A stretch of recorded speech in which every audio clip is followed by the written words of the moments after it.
Now, startups in Korea have been mostly concentrated in the IT industry, but recently a bunch of noteworthy media entities have been popping up, catering to the ever-evolving needs of a diverse global audience, very eager to learn more about Korea.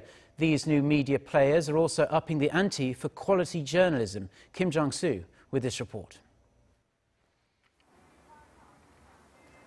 It's said that the media industry in Korea is nearing saturation. That in terms of both content and reach, it's got all its bases covered.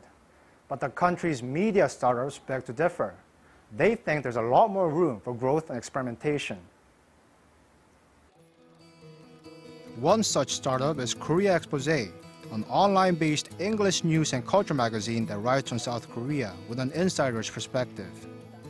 Slightly before the site was formally launched in August 2014, its chief founder, Koo Se-woong, submitted a piece called An Assault on Our Children to the New York Times. In it, he talks about the country's hierarchical education system and how it makes students sacrifice happiness for success.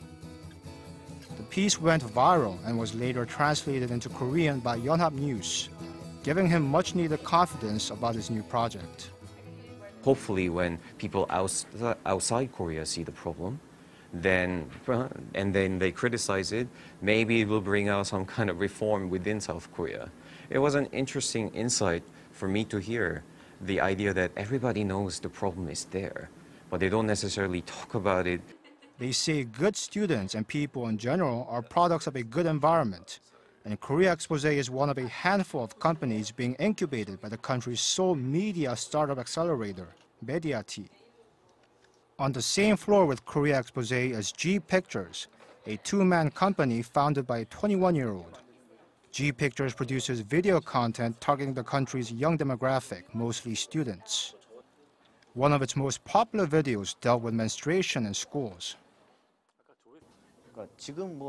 Yes, our students practice so-called democracy in our schools through mock elections, but really such institutional practices don't mean much in our schools if there isn't an open room for discussion.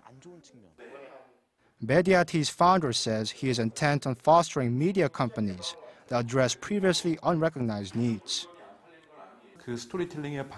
Korea's traditional media has a lot to be proud of, but I also see how improvements can be made, both in terms of content and accessibility, especially in the current media environment.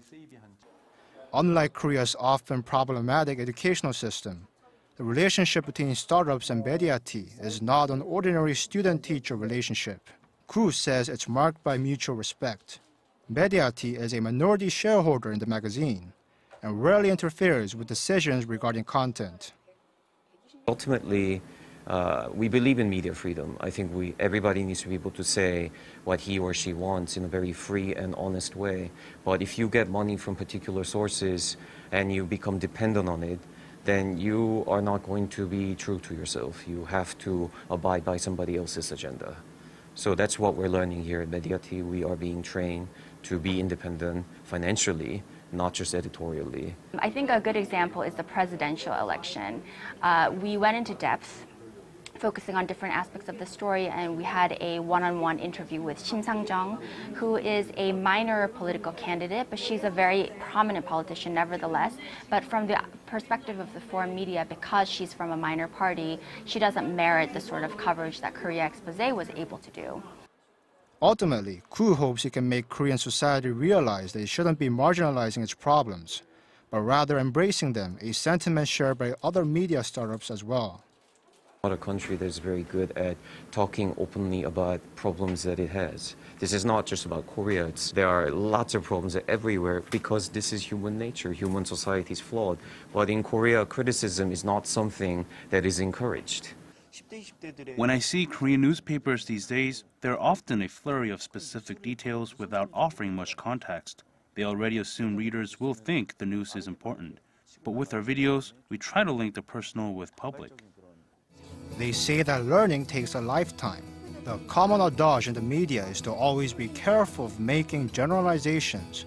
But it appears a growing question is not just to find a balance, but also make deeper connections between the particular and the general, and between the local and the global.